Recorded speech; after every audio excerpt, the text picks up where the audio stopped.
अरमान DJ अरमान रात भर सखी काम करता नतिया के नहीं मन भरता।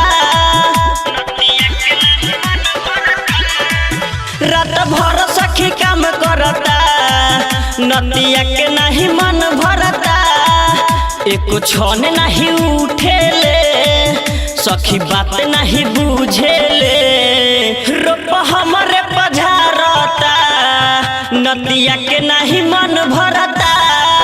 रात भर सखी काम करता नतिया के नहीं मन भरता।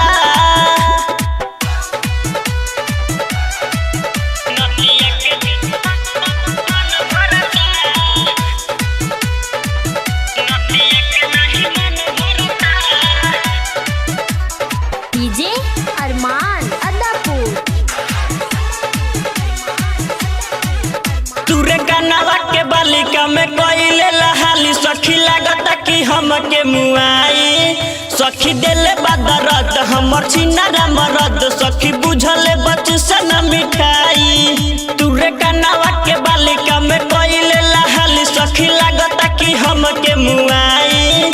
सखी देले बदरद हमर छिनारा मरद सखी बुझले बचसन मिठाई। उ बोलावे लायन हरिया में धइले लायक बरिया में चोली खोले लगे देखता नतिया के नहीं मन भरता। रात भर सखी काम करता नतिया के नहीं मन भरता।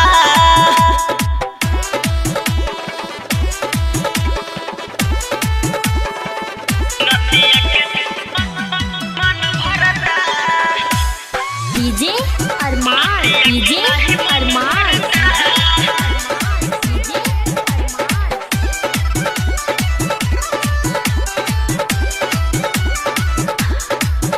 थारूरा के सब बोलावे रात भर कुहुकावे सखी पतली कमर मुचुकाई।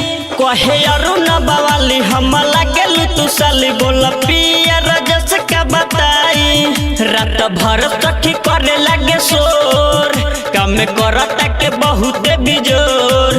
रात भर सखी करे लगे शोर काम करता के बहुत बिजोर। अकलस बड़ी देर करता नतिया के नहीं मन भरता। रात भर सखी काम करता नतिया के नहीं मन भरता। रात भर सखी काम करता नतिया के नहीं मन भरता। साफ रात भर कोड़ के बीग देले बा।